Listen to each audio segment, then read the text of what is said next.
মেঘ নিজের থেকে আবিরকে সরিয়ে দিয়ে হন হন করে রুমে যেতে যেতে বলল, বেড সাইড টেবিলে গিফট রাখা আছে, কেউ যেন নিয়ে নেয়।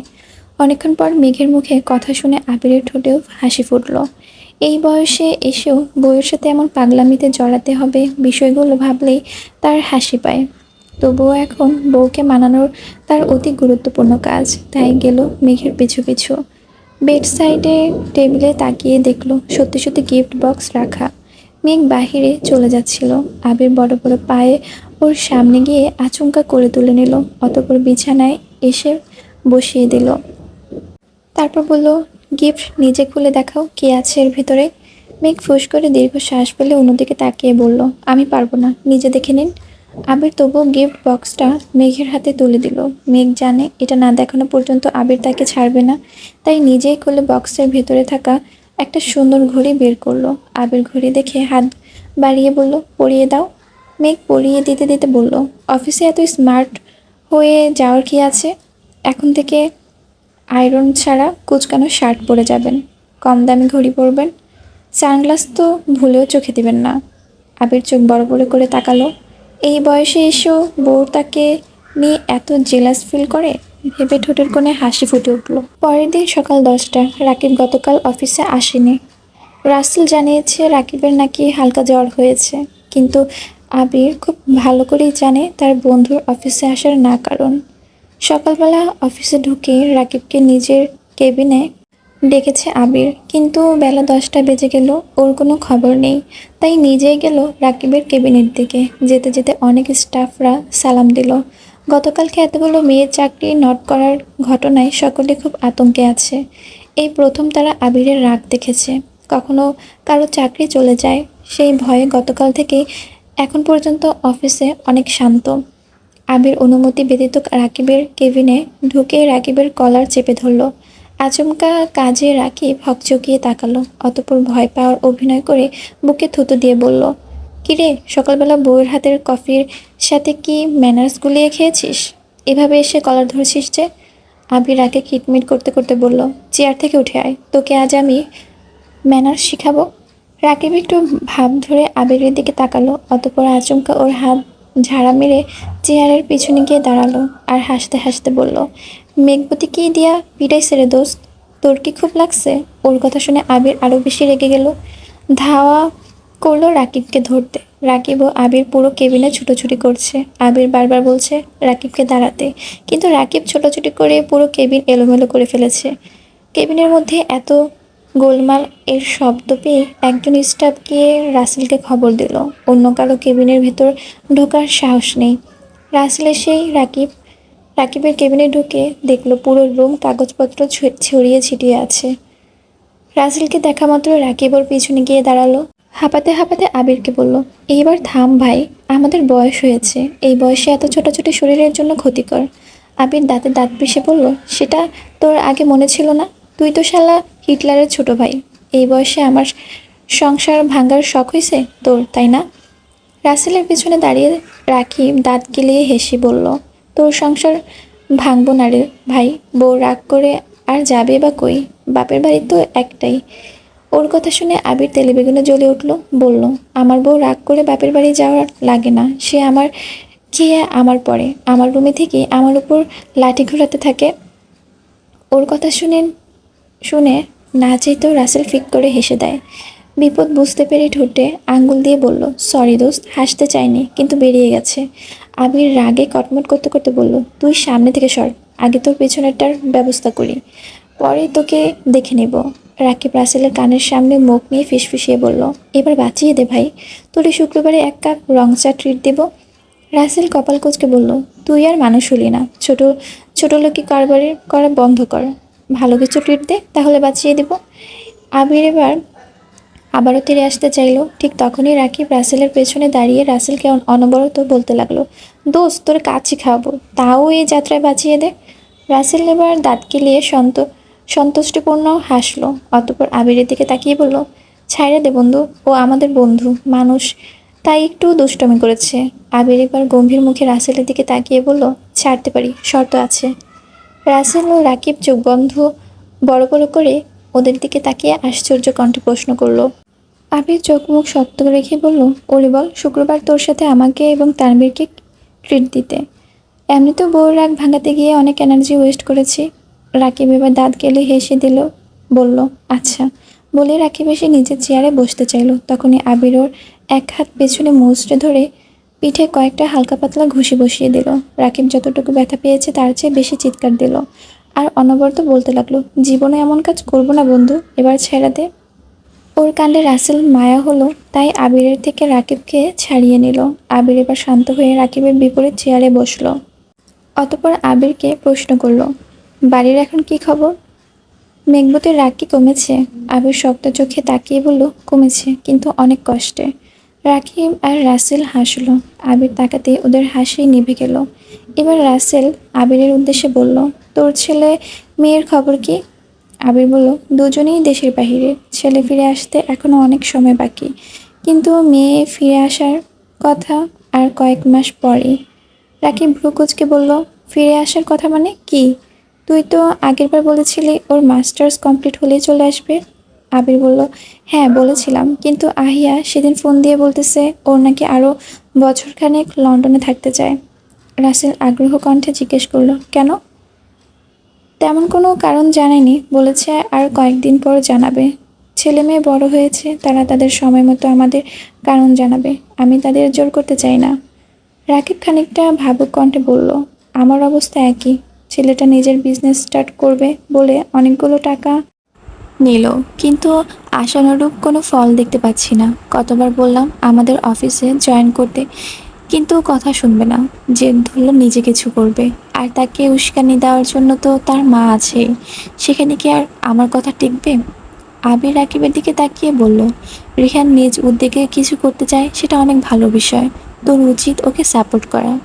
কী কারণে ওর ব্যবসায় উন্নতি হচ্ছে না, ছেলেকে সেগুলো ধরিয়ে দে।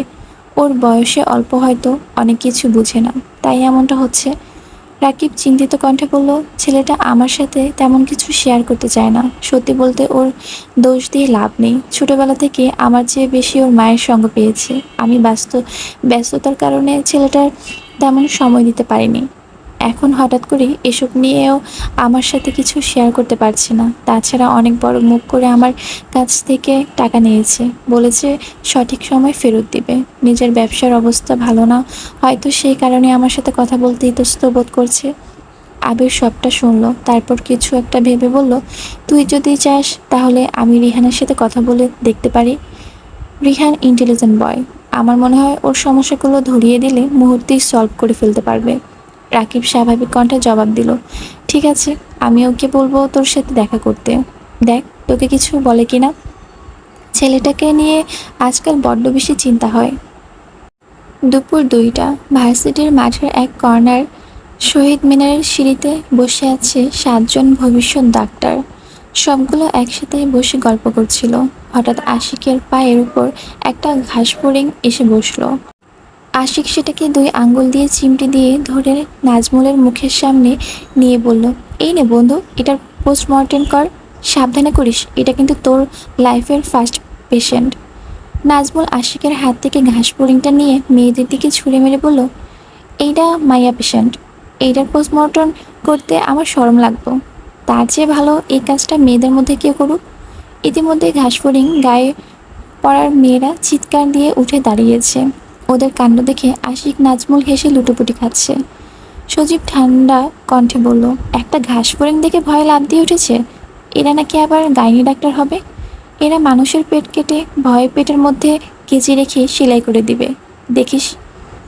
নাজমুল হাসতে হাসতেই বলল, ঠিকই কইছস মামা। এরা ঢাকা মেডিকেল কলেজে কিভাবে চান্স পাইলো সেটাই ভাবছি। ওর কথা শুনে শোভা তেড়ে এসে বলল, এই নাজমুল্লাহ, একদম আমাদের এবিলিটি নিয়ে প্রশ্ন করবি না। আমরা লেখাপড়া যথেষ্ট ভালো, তাই চান্স পেয়েছি। শোভার কথা শুনে নাজমুল হাসতে হাসতে সিঁড়িতে শুয়ে পড়ল। ওকে দেখে মনে হচ্ছে কোনো হাসির কৌতুক শোনাচ্ছে। অতঃপর পেটে হাত দিয়ে হাসতে হাসতে বলল, বইন চাপা মারা বন্ধ কর। যারা একটা ঘাস ফড়িংয়ে দেখে ওমাগো বলে চিৎকার দেয়, তাদের এবিলিটি নিয়ে আমরা কথা বলতেও চাই না। ত্রিদা কিছু বলবে তার আগেই লক্ষ্য করলো একটু দূরে রিহানের মতন কাউকে দেখা যাচ্ছে। রিহান একটা ছেলের সাথে কথা বলছে। ত্রিদা চোখ ছোট ছোট করে তাকিয়ে জুইকে বলল, জুই, ওটা রিহান ভাইয়া না? ত্রিদার চোখ ছোট ছোট করে তাকিয়ে বলল। জুই সহ উপস্থিত সকলেই সেদিকে তাকালো। রিহান পকেটে হাত গুজে দাঁড়িয়ে একটা ছেলের সাথে কথা বলছে। দেখা মাত্র জুই ত্রিধার পেছনে লুকিয়ে দাঁড়িয়ে ভয়ে ভয়ে বলল, ভাইয়া এখানে কি করে? গতকালকে যে মেহেদির সাথে দেখা করতে গেছি সেটা কি তাহলে জেনে গেল? ত্রিধা জুইয়ের সামনে থেকে সরে গেল, তারপর বিরক্ত কণ্ঠে বলল, এত ভয় পাওয়ার কি আছে? নিশ্চয়ই কোনো জরুরি কাজে আসছে। জুইয়ের অবস্থা দেখে নাজমুল কপালে কুঁচকে বলল, আরে মেরি মা, এমনি ইসামাসের মতো লাফাইস কেন? তাহলে সবার আগে ধরা খাবি। বাবলা নাজমুলের কাঁধে হাত রেখে দাঁত কেলিয়ে হাসতে হাসতে বলল, বুঝোস না মামা, চোরের মন পুলিশ পুলিশ। হঠাৎ করে সজীব সবগুলোকে ধমক দিয়ে বলল, আমাদের ফ্রেন্ডের ভাইয়ের সামনে আমাদের সকলের উচিত ভদ্র হয়ে থাকা, তাই সবাই দাঁত না কেলিয়ে সভ্যভাবে দাঁড়া।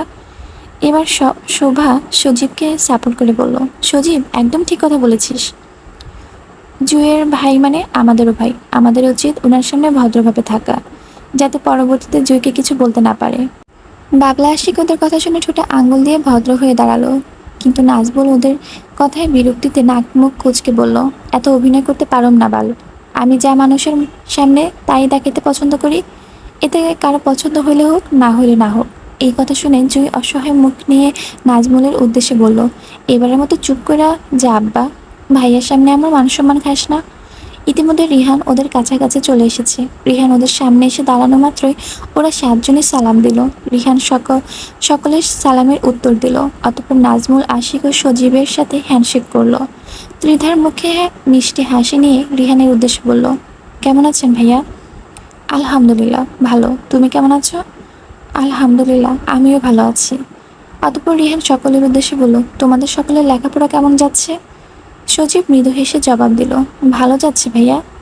তখন জু এগিয়ে এসে রিহানকে বলল, ভাইয়া তুমি আমাদের ভার্সিটিতে না মানে কোনো কাজে ছিলে? হুম, এদিকে একটা কাজ ছিল তাই এসেছিলাম।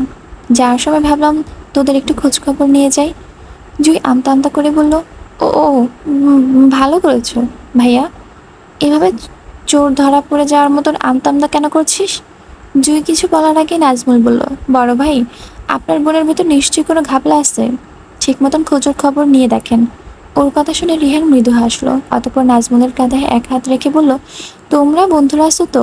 জুইও ত্রিধার বিপদে গেলে বাধা দিবে, প্রয়োজনে আমাকে জানাবে। নাজমুল জুইয়ের দিকে তাকিয়ে একটা শয়তানি হাসি দিল। দেখলো জুই কটমট করে তার দিকেই তাকিয়ে আছে। নাজমুল চোখ ঘুরিয়ে রিহানের দিকে তাকিয়ে বলল, হ্যাঁ ভাইয়া, অবশ্যই। রিহান ত্রিধার উদ্দেশ্যে বলল, ত্রিধা বাড়িতে কখন ফিরবে? ড্রাইভার আঙ্কেল জ্যামে পড়েছে ভাইয়া, তাই আসতে একটু লেট হচ্ছে, বাড়ির গাড়ি আসলেই চলে যাব।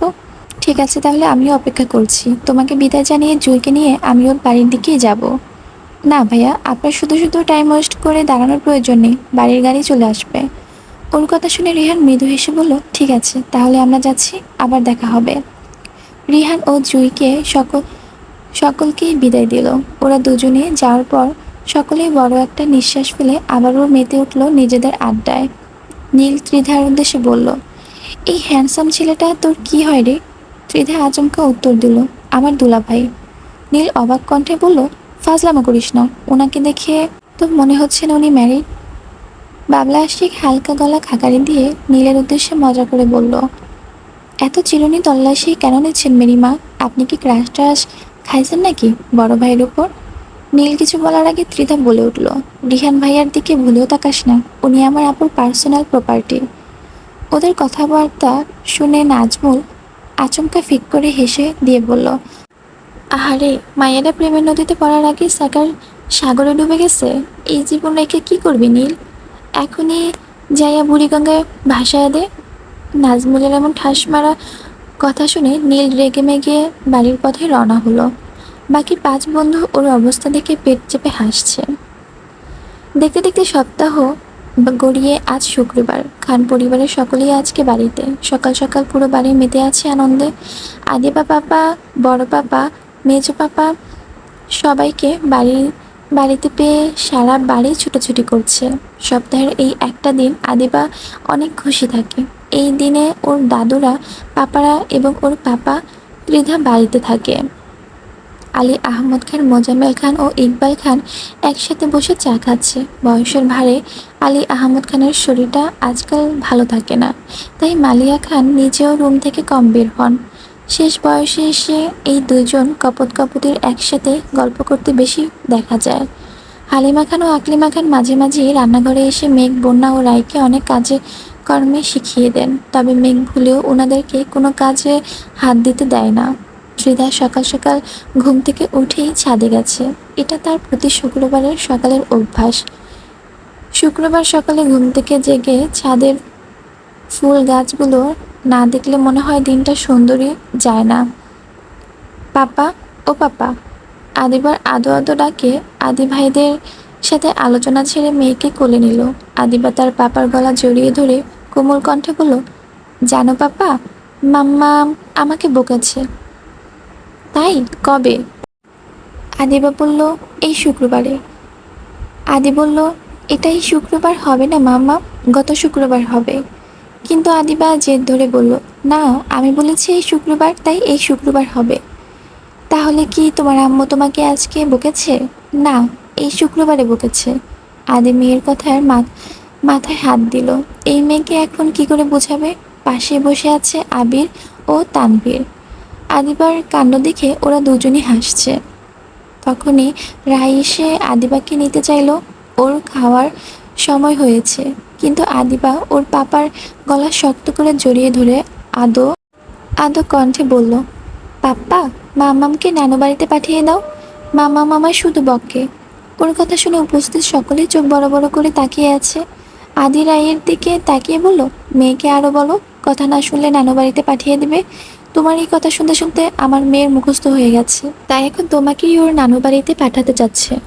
রায় আদিবাকে আদির কাছ থেকে নিজের কোলে নিতে নিতে বলল, আপনার মেয়ের শান্ত হয়ে থাকতে বলতে পারেন না সারাদিন? তাহলে তো আমি ওকে এসব কথা বলি না। আদি আর কথা বাড়ালো না। বউয়ের সাথে যত কথা বাড়াবে ততই কথা বাড়বে। তাই আবির ও তানবীর এর কথায় মনোযোগ দিল। রাই চলে গেল আদিবাকে খাওয়াতে। ভাইয়া আমাদের এমপির কথা মনে আছে, যার সাথে আমি রাজনীতি করতাম? তানবীর তানবীরের কথা শুনে আবির ভ্রুকুচকে বলল, মনে থাকবে না কেন? তাছাড়া তুই ওনাকে এমপি কেন বলছিস? শুনেছি উনি এখন মন্ত্রী হয়েছে। হ্যাঁ, উনি এখন মন্ত্রী। তোমার চেনার সুবিধার জন্য এভাবে বলেছি। ওকে, কি হয়েছে এখন সেটা বল। গতকালকে বিকেলে মন্ত্রী সাহেব কল দিয়েছিলেন, পরে তোমার কথাও জিজ্ঞেস করলো। আমি বলেছি তুমি দেশে ফিরেছ। উনি আগামী শুক্রবার আমাদেরকে ওনার বাড়িতে ইনভাইট করেছেন, বলেছেন যেন আমাদের ছেলে মেয়ে এবং ওয়াইফকে নিয়ে যাই।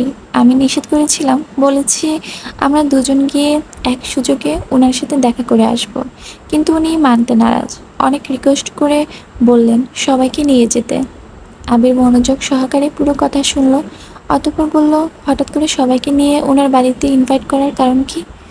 আমি জিজ্ঞেস করেছিলাম, কিন্তু উনি বলেছেন তেমন কোনো কারণ নেই।